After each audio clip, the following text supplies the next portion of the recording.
어찌다가 인터넷을 보면서 우리 한국의 이 근대사, 조선 말기 역사들을 좀 한번 검색해 봤어요. 그래서 을사조약이 1905년 11월 17일 날 이렇게 일본이 강제적으로 매국노들을 꼬시가지고 을사조약을 맺었죠. 그때 일본은 뭐 만주까지 러시아까지 전쟁 일으키면서 대단했어요. 그래가지고 지금부터 이 조선 말기 대한제국이죠. 모든 외교적인 이 접촉을 할 때는 일본에게 허락을 다 받아라. 그 말은 이제 식민지가 되는 거예요. 일본 허락 없이는 절대 다른 나라 사람 만나지도 말고 외교적인 모든 일을 할 때는 일본의 허락을 받아라. 반드시 받아야 된다. 이 나라의 주권이 다 빼앗긴 거예요. 그로부터 5년 동안 아주 집요하게 이 사람들을 꼬시기도 하고 고종도 폐위시켜버리고 하여튼 겁을 줘가지고 1910년 8월 29일 보니까 경술국시라고 가지고 경술에 일어난 국가적인 치욕 사건이다. 이걸 경술국시라고 해요. 한일 합방이 되어집니다. 그때 이완용 같은 이런 사람들이 앞장서 가지고 이제 일본 천황에게 우리 대한제국 조선을 바칩니다. 두 나라는 합합니다. 일본 천황이 모든 걸 다 다스립니다. 그리고 도장을 찍어요. 그래서 그때부터 1910년 8월 29일부터 해방되기까지 1945년 8월 15일이죠. 몇 년이요? 35년. 요걸 일제 강점기. 보니까 이 용어가 굉장히 대단히 많아요. 학자들이 역사를 보는 관점에 따라서 외정 시대다, 일제 시대다, 일본 강점기다, 식민지 시대다 등등 표현이 많아요. 하여튼 35년 동안 일본의 식민지가 되었는데 우리나라가 일본화된 게 엄청 많잖아요. 지금 우리가 너무 잘 사니까 안 그랬는데 우리 어릴 때만 해도 일본 말들이 엄청 많았어요. 지금도 공사 현장에 그 일본 말이 엄청 많잖아요. 근데 이제 안중근 의사들 이런 분들은 다 기독교인들이죠. 이렇게 나를 아주 괴롭힌 이런 이토 히로리 같은 사람들이 할빈에 올 때 권총으로 쏴서 죽이기도 하고 이런 이제 의병 활동들이 많이 일어났잖아요. 근데 이 사람들이 이제 일본 헌병들을 세워가지고 우리나라를 다스릴 식민지화 할 때에 조선 사람들, 한국 사람들을 앞잡이를 세워가지고 제일 악랄하게 괴롭혔어요. 그렇죠? 그 일본화된 사람들이 제일 앞잡이로 서가지고. 오늘 이 말씀 보니까 이 블레셋에 이스라엘이 몇 년 동안 식민지가 되었다고요? 40년 동안. 이 40년 동안 블레셋의 통치를 받으니까 그 이스라엘 사람들이 사사기 지금 말기잖아요. 블레셋화 되어버린 거예요. 블레셋 문화에, 블레셋의 삶의 방식에 너무 익숙한 거예요. 여기서 이제 벗어나야 되는데 삼손이 혼자 하나님의 영에 감동되어 대단한 일을 어마어마한 역사를 이루었잖아요. 하나님의 영에 감동될 때는. 그게 이스라엘 사람들에게 싫은 거예요. 그래서 삼손에게 하는 말이 네가 왜 블레셋을 괴롭혀가지고 이스라엘 전체를 괴롭게 만드느냐. 오늘 이 말씀 보니까 유다 지파가 블레셋을 대상해서 혼자 싸운 삼손을 쇠사슬로 결박해가지고 블레셋 사람에 넘겨주잖아요. 이렇게 이스라엘은 삼손을 배척해버립니다. 하나님은 삼손으로 하여금 그 결박을 끊고 승리하게 하셨습니다.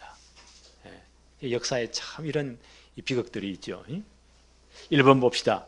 블레셋을 크게 쳐서 죽였다. 사사기 15장 1절 2절 한번 볼까요? 얼마 후에 밀 거둘 때 삼손이 염소 새끼를 가지고 그의 아내에게로 찾아가 이르되 내가 방에 들어가 내 아내를 보고자 하노라 하니 장인이 들어오지 못하게 하고 이르되 내가 그를 심히 미워한 줄 알고 그를 내 친구에게 주었노라. 그의 동생이 그보다 더 아름답지 아니하냐 청하노니 너는 그를 대신하여 동생을 아내로 맞이하라 하니. 여러분 지난주 설교를 기억하시죠? 이 결혼식 잔치에 블레셋의 35명 청년들이 그 부인을 완전 공갈을 쳐가지고 불태워 죽인다고 공갈을 쳐가지고 수수께끼 비밀을 알아냈잖아요.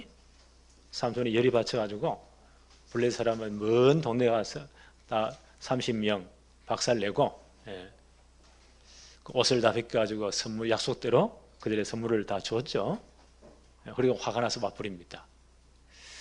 그러니까 이 장인 된 사람이 그 아내를 그 친구에 줘버리고 이런 일이 막 일어난 거예요. 삼손이 얼마나 가보니까 이렇게 엉망이 돼 있단 말이에요. 삼손이 열이 받치겠죠? 3절 한번 보세요. 삼손이 그들에게 이르되 이번은 내가 블레셋 사람들을 해할지라도 그들에게 대하여 내게 허물이 없을 것이니라 하고, 이제 이런 빌미를 찾는 거예요. 성경에 쭉 보니까 삼손이 어떤 전략을 쓰는가 하니까 여우 300마리를 잡아가지고 특이하죠.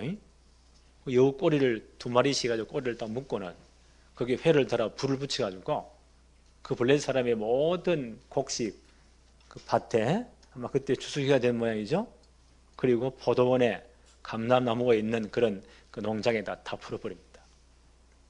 그 꼬리에 불이 붙었으니까 이 여우들이 어떻게 해서요? 미친 듯이 뛰어다니겠죠. 그래 온 그 동네 논밭 다 타버리고 포도원 다 타버리고 감람원 나무 그 전체 다 불 타버리고 이런 일이 벌어지는 거예요. 그래 이 블레셋이 난리가 났겠죠. 6절 한번 볼까요?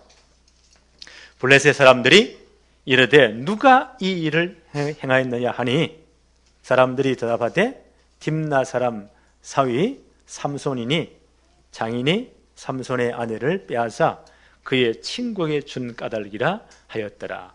블레셋 사람들이 올라가서 그 여인과 그 아비 집을 불사르니라. 그들이 공갈친 대로 겁을 준 대로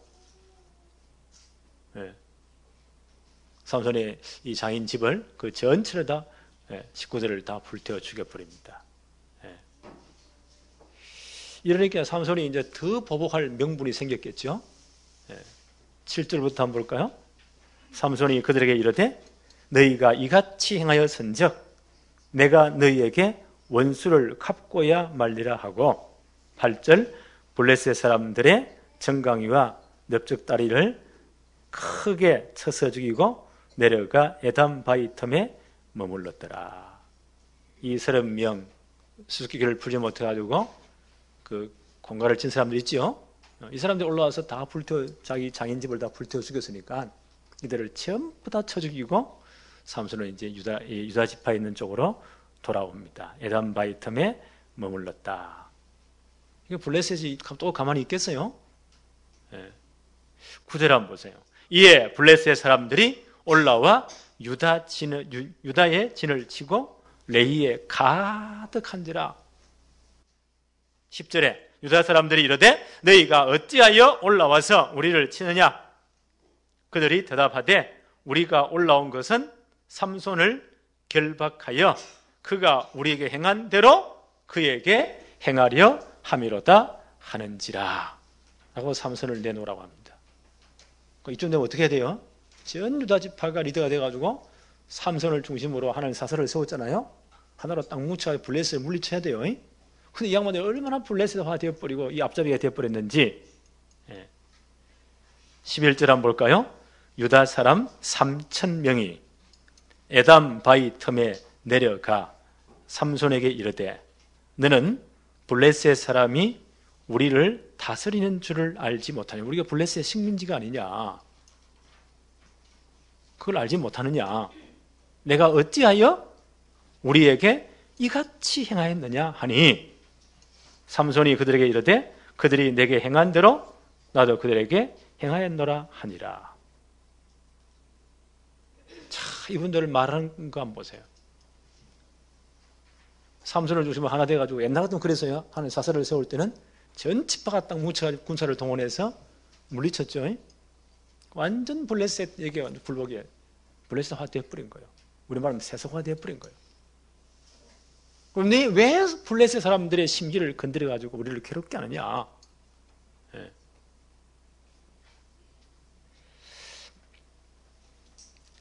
이런 일들이 이스라엘 역사에 많이 있었죠. 열왕기상 18장 16절로 18절에 보니까 아하방 시대, 북왕조 아하방 시대죠. 전체가 바알에게 굴복을 다 해버린 겁니다. 여기에 진짜 피를 토하면서 회개하라고 하나님 말씀 외친 엘리야를 향해서 아방이 뭐라고 말하죠? 이스라엘을 괴롭게 하는 자가 있느냐? 우리가 바알 우상 잘 섬기고 편하게 사는데 네가 왜 하나님께 돌아오라고 그렇게 고래고래 고함을 지르느냐? 완전 우상화 세속화 되어버렸잖아요.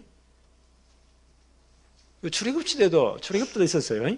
출애굽기 5장 17절로 21절에 보니까 바로왕이 가서 이제 모세가 바로왕에게 나가죠. 하나님의 말씀을 전달합니다. 우리 백성이 하나님 앞에 희생제사를 드리러 광야로 가야 됩니다. 사흘 길쭉 가기를 명령을 내리십시오. 허락해 주십시오. 하나님 그렇게 하라고 했습니다. 바로왕이 하나님이 누구며 피제사는 뭐냐? 쓸데없는 소리 하는구나. 이것들이 배가 부르구나. 이래가지고요 벽돌 굽는 양을 2배로 늘리고 거기에 소요되는 모든 집이나 것은 주지 않고 그대로 다 일을 해. 그러니까 백성들이 죽겠는 거예요. 이가 백성들의 대표가 바로왕을 찾아갑니다. 왜 그러십니까? 너희가 진짜 게으른 놈들이구나. 하나님이 누구며 피제사는 뭐며 왜 나가며 쓸데없는 소리 하느냐? 수량을 그대로 다 바쳐라. 모든 자금량을 그대로 다 모든 걸 주지 않고요 스스로 해결해서 벽돌을 굽는 걸 그대로 싹 다 바치라고. 얼마나 고통이 되겠어요? 이 백성의 대표들이 나오다가 이 모세와 아론을 만납니다. 그 가운데 뭐라고 말해요?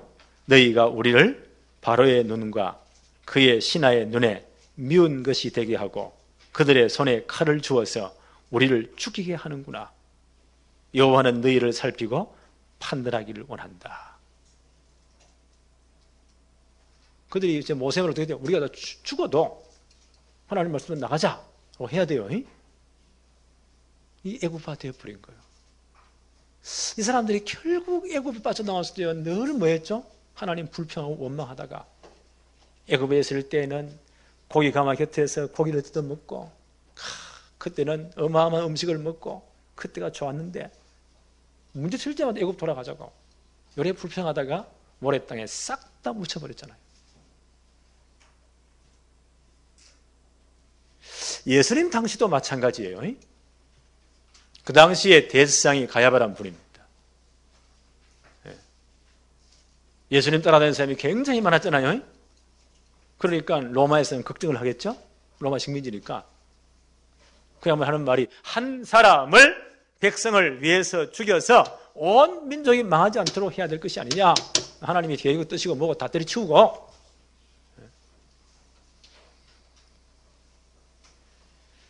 오늘 사사시대 또 마찬가지입니다.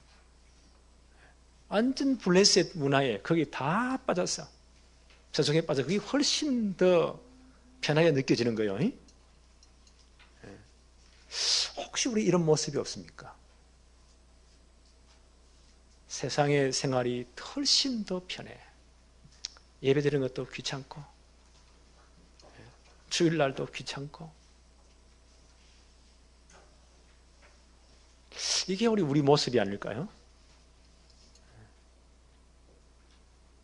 자, 계속 한번 볼까요? 12절에 그들이 유다 사람들이에요 삼손 아들을 잡기 위해 3,000명을 동원합니다. 말이 안 되는 소리죠. 숫자가 많다고 하나님 뜻은 절대 아니에요. 12절에 그들이 삼손에게 이르되 우리가 너를 결박하여 블레셋 사람 손에 넘겨주려고 내려왔다. 참 기가 막힌 일이죠. 삼손이 그들에게 이르되 너희가 나를 치지 아니하겠다고 맹세해라. 자기 동족과 싸울 수는 없잖아요. 13절 그들이 삼손에게 말하여 이르되 아니라 우리가 다만 너를 단단히 결박하여 그들의 손에 넘겨줄 뿐이요 우리가 결단코 너를 죽이지 아니하리라 하고 새 밧줄 둘로 결박하고 바위탐에서 그를 끌어내니라. 자, 이런 어처구니 없는 일이 벌어집니다. 삼손을 블레셋에 넘겨주는 거예요. 예. 블레셋화된 이스라엘. 삼손에게 동조한 사람이 아무도 없습니다. 그러니까 이 시대는요, 이런 영적으로 정말 피폐한 시대잖아요. 예. 진리와 진리를 듣지 않고 하나님 다 떠나버렸으니까. 삼손은 죽을 때까지 혼자 싸우는 거예요. 혼자 외로운 싸움을 싸웁니다. 예. 이런 모습이 아마 마지막 시대도 나타난다고 해요. 바울은 이렇게 말합니다. 디모데후서 3장 1절에 너희가 이것을 알라 말세에 고통하는 때가 이른다. 영적으로 고통의 때가 온다는 거예요. 어떤 고통의 때입니까? 하나님보다 다른 걸 더 사랑한다. 세상 걸 더 사랑합니다. 전부 다 세상화, 세속화 되어버린다는 거예요. 경건의 모양은 있지만 경건의 능력은 다 부인한 자들이다. 폼만 잡지. 이렇게 다 세속화 되어버린다는 거예요. 그래서 나타나는 특징이 뭐라고요? 히브리 10장 25절에 보니까 모이기를 패하는 어떤 사람들의 습관과 같이 하지 말고 오직 권하여 그날이 가까움을 볼수록 더욱 모이기를 힘써라. 세상 따라 전부 다 가버리고 모이지 않는다는 거예요. 한국교회 이런 모습이 지금 나왔어요. 당장 이제 주일날 마음국 강남의 큰 교회들, 내노랑 교회들 한번 가보세요. 젊은 아직 주일학교 애들 하나도 없습니다. 다 세속화되어 버리는 거예요. 세상에 성공해야 되니까. 주일날 연락에 공부해야 되니까. 세상 문화가 훨씬 좋으니까 다 부서나가버리고. 이런 시대가 온다는 거예요.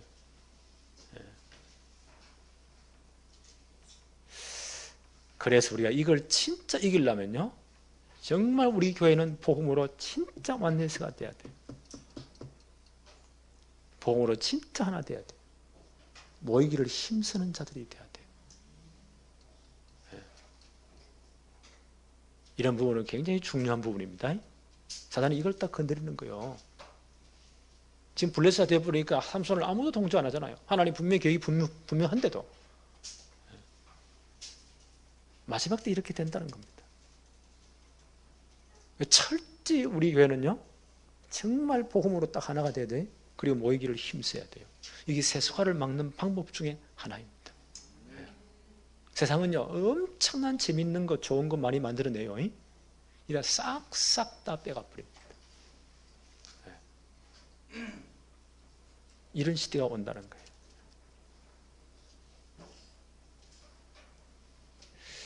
세 번째 봅시다. 결박을 끊고 하나님을 승리하게 하시죠. 14절 봅시다. 삼손이 레히에 이름에 블레셋 사람들이 그에게 마주 나가며 소리 지를 때에, 자기들이 이제 승리했으니까 유다 백성들이, 유다 지파가 3,000명을 동원해가지고, 말이 안 되는 소리죠. 삼손을 결박해서 넘겨준단 말이에요. 이런 시대가 온다는 거예요. 앞으로. 블레셋 사람들이 그에게로 마주 나가며 소리 지를 때에 여호와의 영이 삼손에게 갑자기 임하시매 그의 팔 위에 밧줄이 불탄 삼지같이 그의 결박되었던 손에서 떨어진지라. 하나님의 영이 역사하니까 이런 힘이 나타나는 겁니다. 15절에 어떻게 했나요? 삼손이 나귀의 새 특별을 보고 손을 내밀어 집어 들고 그것으로 몇 명을요? 1,000명을 죽이고, 블레셋은 3,000명을 죽이고. 하나님의 역사입니다. 하나님이 함께 하니까.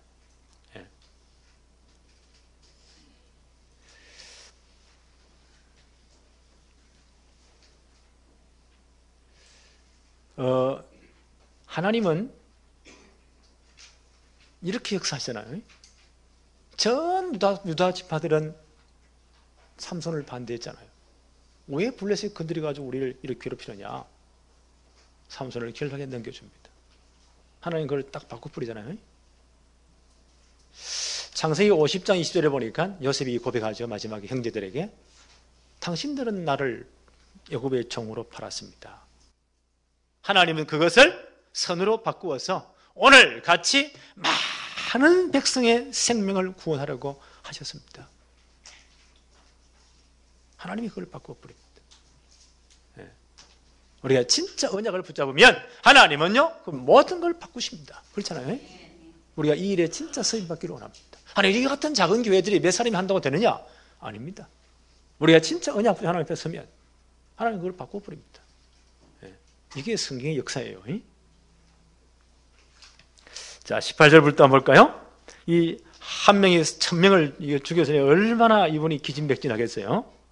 18절에 삼손이 심히 목이 말라 여호와께 부르짖어 이르되 주께서 종의 손을 통하여 이 큰 구원을 베푸셨사오나 내가 이제 목말라 죽어서 할례받지 못한 자들의 손에 떨어지겠나이다 하니, 하나님 이렇게 호소 기도하는 거예요. 19절에 하나님이 레이에서 한 우묵한 곳을 터뜨리시니 거기서 물이 솟아 나오는지라. 삼손이 그것을 마시고 정신이 회복되어 소생하니 그러므로 그 샘 이름을 엔하꼬레라 불렀으니 그 샘이 오늘까지 레이에 있더라.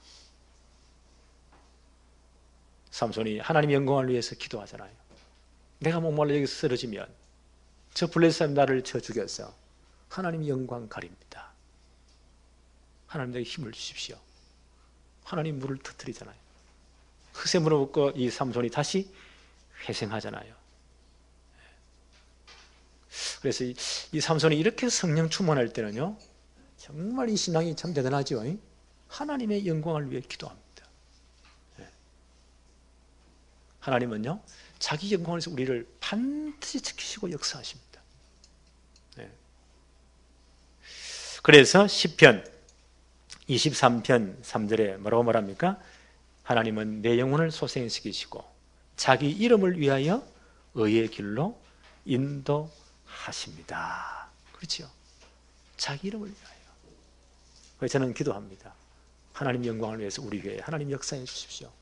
우리 모든 자녀들, 우리 렘넌트들을 하나님 축복하셔서 진짜 어릴 때부터 복음 각인 뿌리시라 되고 거기에 모든 실력 규모 다 갖추어서 시대를 변화시킬 마지막 시대 서임받을 일꾼으로 하나님 영광 위에 서임받게 하옵소서.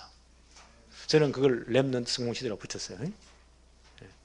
하나님 영광을 위해서 저는 기도합니다. 한 놈도 한 명도 낙오되지 않도록. 지금 아이들이 크면서 이래저래 애를 먹이겠죠. 진짜 기도하세요. 기도하는 부모의 기도를 이길 자식이 없어요. 그게 성경과 교회사에 있는 사건들이에요. 아이고 목사님 몰라, 저 인간은 절대 안 됩니다. 그거는 여러분 생각이고 하나님이 하시면 간단해요. 뭘 위해서요? 하나님의 영광을 위해서. 하나님 저놈이 무너지면 하나님 영광 가립니다. 하나님이 역사해 주십시오. 우리의 문제라고 진짜 기도하세요. 고쳐달라고 문제가 아니고 하나님 영광을 위해서 내게 역사해 주세요. 저는 그걸로 늘 기도합니다. 그래서 한 명도 잃어버리지 않도록. 지금 아무리 바깥에 가서요 헷갈리고 있어도 하나님 지금 주의 천사를 보내서 이놈을 붙잡아 주십시오. 결정적인 시기에 완전 회개하고 돌아오도록 하나님 역사해 주세요. 누구 때문에요? 하나님 영광을 위해서. 하나님 다시 살려주세요. 정말 기도하시기 바랍니다. 하나님 이 기도를 가장 기뻐하는 것 같아요. 내가 복을 받고 그게 아니고 하나님 영광을 위해서. 난 이런 말합니다. 너희들은 하나님의 자존심이다. 이 시대에. 그래서 하나님 사이에서 우리가 어떻게 해야 돼요? 불신자 말은 최선을 다하자. 죽을 힘을 다하자. 그건 불신자 말이고 우리는요 진짜 하나님 영광이 맞기 때문에 뭘 그래야 돼요? 생을 걸고 하는 거예요. 우리의 방법은 다릅니다. 열심히 하자가 아니에요. 그렇죠? 하나님 영광을 우리는요 생을 걸고 하는 거예요. 오늘 이 축복이 임하기를 바랍니다. 20절 한번 볼까요? 블레셋 사람의 때에 삼손이 이스라엘 사사로 몇 년을요? 20년을 지냈더라. 그런데 20년 동안 이분이 보세요. 아무도 동조를 안 해줘요. 혼자 싸우다가 외롭게 혼자 또 실패하다가 마지막 때도요 혼자서 그 모든 블레셋을 감당하고 죽습니다. 삼손의 결정적인 약점이 뭐죠? 언약 중심으로 진짜 결론 내리고 생을 건 힘이 없는 거예요. 자, 이게 불행이에요. 그 바울 전도사의 글을 잘 한번 살펴보십시다. 바울은 절대 혼자 가지 않았어요. 바울의 1차, 2차, 3차 전도행 할 때마다 어때요? 안디옥 중심으로 파송되죠? 반드시 팀을 이루었어. 그렇죠? 가는 곳곳마다 이 교회를 세울 때도요, 팀을 묶어 세웁니다.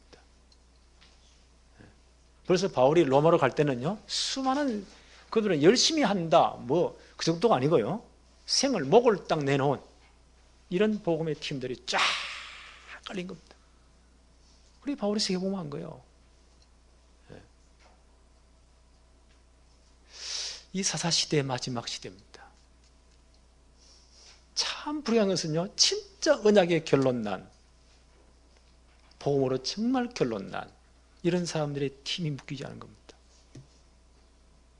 오히려 삼손을 어떻게 봤다고요? 유다 지파의 사람들은 자기를 괴롭히는 사람으로. 3,000명을 동원해 한 놈을 잡기 위해서 보세요. 3,000명을 동원해가지고 삼손을 잡으러 왔다니까요. 삼손이 어떻게 자기 동족과 싸우겠어요? 그들은 삼손을 결박했지만 하나님은 그 결박을 끊어버리고 승리하셨잖아요. 이게 사사시대 영적 문제예요. 정말 복음으로 결론한 사람들이 하나 되지 못하는 거예요. 이런 팀이 안 되는 거예요.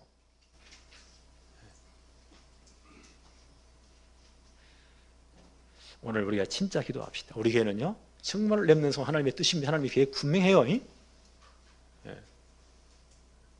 이걸로 뭐 해야 돼요? 우리는 열심히 정도가 아니에요. 최선을 다하자 정도 아니에요. 우리는 뭘 걸고요? 생을 걸고 하는 겁니다. 이런 팀이 딱 구성돼야 돼요. 오늘 이 축복이 정말 우리 교회에 임하기를 바랍니다. 하나님 아버지 감사합니다.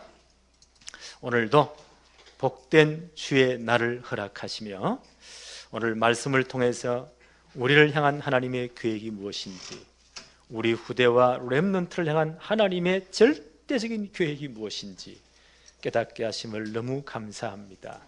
우리가 이 하나님의 계획에 열심 정도가 아닌 생을 걸 수 있도록 축복해 주옵시며, 이런 결론 난 일꾼들이 우리 교회에 정말 완네스가 하나가 되어서 렘넌트 성공시대를 반드시 만들 수 있도록 축복해 주옵소서. 예수님의 이름으로 기도합니다. 아멘.